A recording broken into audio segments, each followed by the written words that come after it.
Hello everyone, welcome to your channel unique study hub by Neha. This is Neha. तो कैसे हैं आप सब? होप सो सब बढ़िया होंगे। तो गाइस, आज है हमारी हिस्ट्री की क्लास 2। जैसा कि मैं आपको बता रही हूँ कि हमारी जो चैनल पर चल रही है एनसीईआरटी क्लास 6 की, ये मैंने कल स्टार्ट करी थी चैनल से, अगर आप आज नए जुड़े हैं तो क्लास 6 की एनसीईआरटी मैंने स्टार्ट करी थी, जिसमें मैं आज आपको करवाऊंगी। हमारी आज की क्लास 2 है। इससे पहले जो है क्लास 1 आप देख सकते हैं। प्लेलिस्ट जो है बन चुकी है, ठीक है। तो प्लीज़ आप प्लेलिस्ट को चेकआउट कर लीजिए। सीरियल वाइज चलेगा, तो ये आज की हमारी क्लास 2 रहेगी। इससे पहले मैं आपको जो है बहुत कुछ करवा चुकी हूँ, थोड़ा सा बता देती हूँ, फिर आगे कंटिन्यू करते हैं, ठीक है। देखिए, पहली क्लास में मैंने आपको देश के नाम, अतीत की जानकारी, इतिहास के स्रोत के बारे में बताया था, पांडुलिपि के बारे में।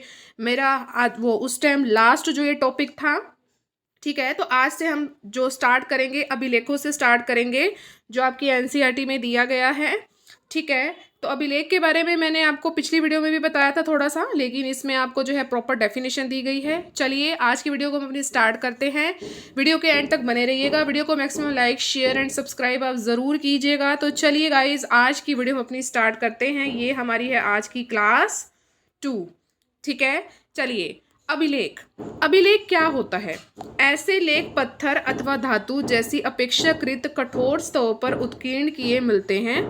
कभी कभी शासक अथवा अन्य लोग अपने आदेशों को इस तरह उत्कीर्ण करवाते थे ताकि उन्हें लोग देख सके, पढ़ सके और इनका क्या कर सके, पालन कर सके, ठीक है। ये कुछ ऐसे पत्थर थे, ऐसे पत्थर होते थे जिस पर आप लेख लिख सकते थे, और एक धातु होती थी, धातु हो सकती है, पत्थर हो सकते हैं। ये जो दोनों चीज़ें होती थी ना, ये बहुत ज़्यादा कठोर होती थी, ठीक है। तो ये कठोर सतह की होती थी और इन पे कुछ लेख लिखे जाते थे, और इन लेखों को ना इन कठोर पत्थरों और धातु पर उत्कीर्ण करवाया जाता है, यानी कि गड़ाया जाता था, ताकि अब आप खुद समझ सकते हैं, अगर हम इन लेखों को पत्थर पर करवाएंगे या किसी धातु पे करवाएंगे तो वो मिट तो सकते नहीं। तो जो उत्कीर्ण करवाए जाते हैं तो वो क्या कहलाते थे? आपके अभिलेख कहलाते हैं। एक एक्स्ट्रा जानकारी जो आपको देनी है, हमारे जो राजा अशोक हैं, उन्होंने सबसे पहले जो है अभिलेखों को लिखवाया था, ठीक है। इनके 14 अभिलेख बहुत ज़्यादा जो है प्रमुख हैं, ठीक है। तो ये अभिलेखों का जो वर्णन है, सबसे पहले जो किया था राजा अशोक ने, जो है भारत में करवाया था, इन्होंने ही करा था सब कुछ, और जेन प्रिंसेप ने इनके जो है अभिलेखों को पढ़ा था, ठीक है। चलिए आगे बढ़ते हैं। अब आपको समझ आ गया कि अभिलेख होते क्या हैं। और कभी कभी जो शासक होते थे, अब जैसे राजा अशोक हैं, उनके अलावा भी कई शासक हैं, तो कभी कभी जो शासक हैं, अब जो अन्य लोग हैं, अपने आदेशों को इस तरह उत्कीर्ण करवाते थे ताकि लोग उनको देख सके। उनका जो प्रमुख उद्देश्य होता था अभिलेख पर मतलब करवाना, कि जो अपने आदेशों को लिखवाना, ताकि जो अन्य लोग हैं, आम जनता है, उसको देख सके, उसको पढ़ सके, उसको महसूस कर सके और उसका पालन भी कर सके। ये सब का सब जो है अशोक के अभिलेख में सब कुछ इस चीज़ का वर्णन है कि वो आम जनता के लिए था, और अपनी पीढ़ी दर पीढ़ी के लिए, यानी कि अपने बेटे के लिए, उसके आगे बेटे के लिए उन्होंने ये काम किया था, ताकि जो आज मैं हूँ तो मेरे आगे आने वाली पीढ़ी भी उसको समझ सके कि मैं कैसा था, ठीक है। अभिलेखों में शासक लड़ाइयों में अर्जित विजयों को की भी लेखा जोखा रखते थे, ठीक है। कुछ शासक ऐसे थे जो भी लड़ाई वो जीतते थे, उनमें जो उनको विजय प्राप्त होती थी उसका वो क्या करते थे, लेखा जोखा जो अभिलेखों में लिखते थे, ताकि हर आम व्यक्ति उस चीज को पढ़ सके, ठीक है। मुझे उम्मीद है आपको अभिलेख जो है अच्छे से समझ आ गया होगा। अगर आ गया है तो प्लीज लाइक जरूर कर दें। अगला जो टॉपिक है हमारी एनसीईआरटी में, वो है पुरातत्वविद। ये कौन होते थे? क्वेश्चन आता है कि वस्तुओं का अध्ययन करने वाला, ठीक है, वस्तुओं का अध्ययन करने वाला, उनको हम क्या कहते हैं हिस्ट्री में? पुरातत्वविद कहते हैं।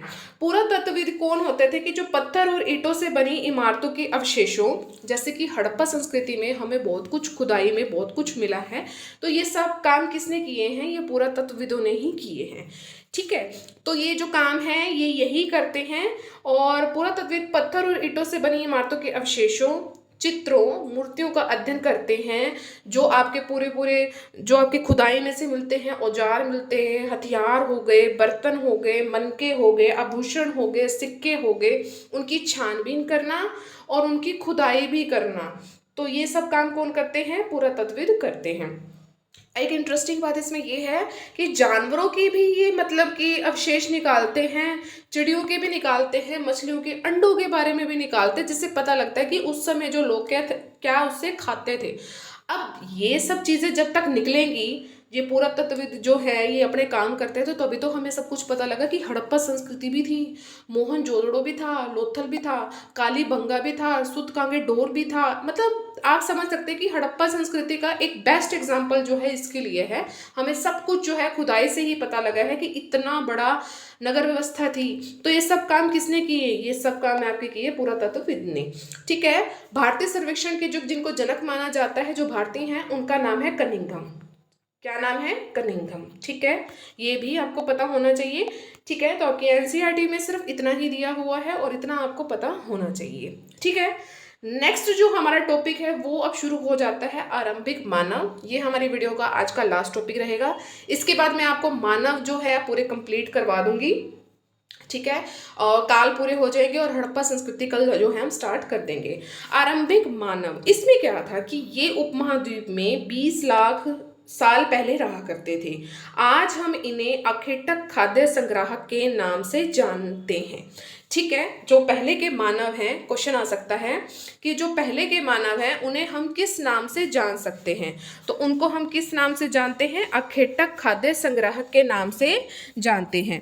ये इनका मेन काम क्या होता था? इनका मेन काम होता था कि भोजन का जो इंतज़ाम करने की विधि के आधार पर उन्हें इस नाम से पुकारते थे।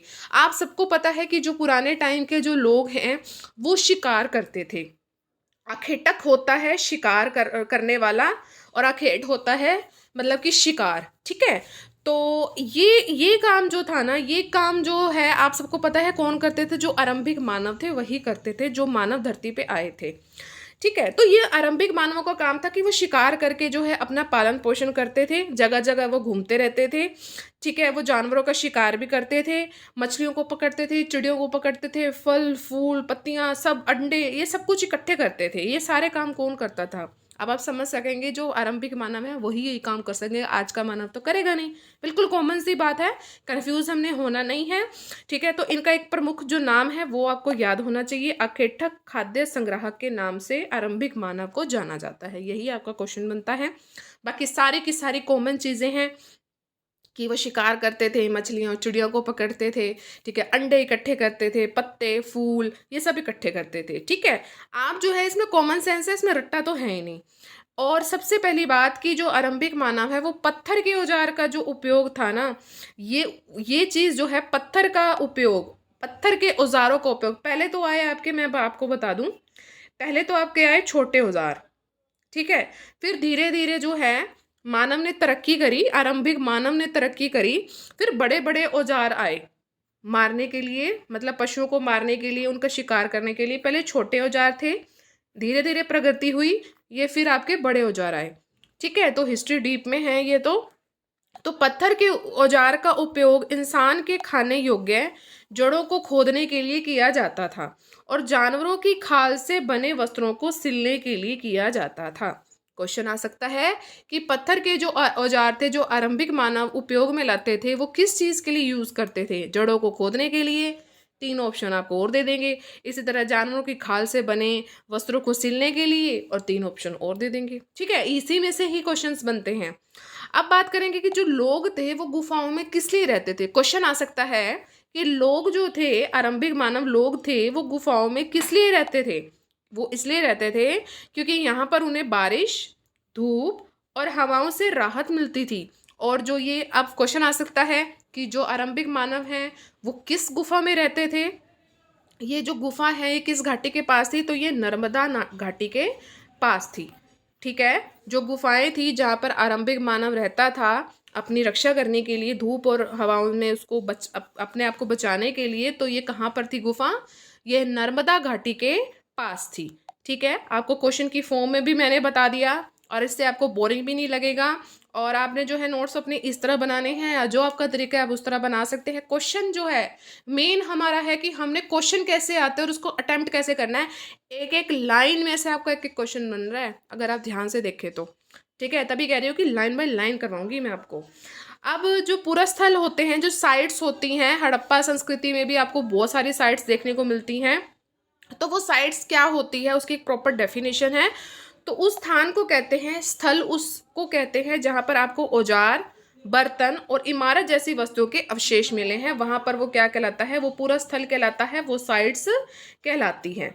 ठीक है, मुझे उम्मीद है आपको इतना जो है समझ आ गया होगा। हम आगे बढ़ते हैं, पूरा पाषाण काल की ओर बढ़ते हैं, बाकी के काल मैं कल आपको करवाऊंगी। तो हमारा पहला काल है पूरा पाषाण काल। अब इसका जो टाइम पीरियड है वो आपको याद रखना है, क्योंकि ये सबसे लंबा काल है। इसका टाइम पीरियड जो है आपसे पूछा जाता है। ठीक है, ये देखिए दिसंबर 2018 में और सितंबर 2014 में जो है सीटेट में ये आ चुका है। ठीक है, तो पूरा पाषाण काल 20 लाख साल पहले से 12,000 साल पहले के दौरान माना जाता है। आपसे जो है टाइम पीरियड पूछा जाता है कि पूरा पाषाण काल का टाइम पीरियड क्या है, तो 20 लाख साल पहले से 12,000 साल पहले के जो दौरान टाइम पीरियड माना जाता है वो आपका पूरा पाषाण काल माना जाता है। ठीक है, तो ये क्वेश्चन आपका आ चुका है। अब जान लेते हैं कि पूरा पाषाण का क्या अर्थ होता है। देखिए, पूरा पाषाण, पूरा मतलब प्राचीन, और पाषाण आप समझ रहे हैं पत्थर, यानी कि पत्थर से बना हुआ है ये काल। तो पूरा पाषाण काल यानी कि पत्थरों का बहुत ज़्यादा यूज हुआ है। ठीक है, पत्थर पे ही सारे काम होते थे, तो पूरा पाषाण काल। अब ये आ सकता है कि पूरा पाषाण काल को कितने भागों में विभाजित किया जा सकता है। क्वेश्चन आपसे पूछा जा सकता है कि पूरा पाषाण काल को आप कितने भागों में विभाजित कर सकते हैं। तो इसको आप 3 भागों में जो है विभाजित कर सकते हैं। पहला आपका है आरंभिक, फिर आएगा मध्यम, फिर उत्तर पूरा पाषाण युग। ठीक है, तो ये भी आपका क्वेश्चन बन सकता है कि पूरा पाषाण काल को आप कितने भागों में विभाजित कर सकते हैं। जो आपके हिस्ट्री की 99% जितनी भी घटनाएं हैं ना, वो आपके इसी काल में हुई है। एनसीईआरटी में दिया हुआ है कि आपकी जितनी भी घटनाएं हैं 99% घटना जो है आपकी इसी काल के दौरान हुई है। किस काल के दौरान? पूरा पाषाण काल के दौरान। इसका टाइम पीरियड जो है आपके लिए बहुत ज़्यादा इंपॉर्टेंट है। देखिए 2 बार ये आ चुका है, 20 लाख साल पहले से 12,000 साल पहले के दौरान जो है इसका टाइम पीरियड माना जाता है। ठीक है, तो मुझे उम्मीद है आज का लेक्चर आपको बहुत इंटरेस्टिंग लगा होगा। अगले जो आपका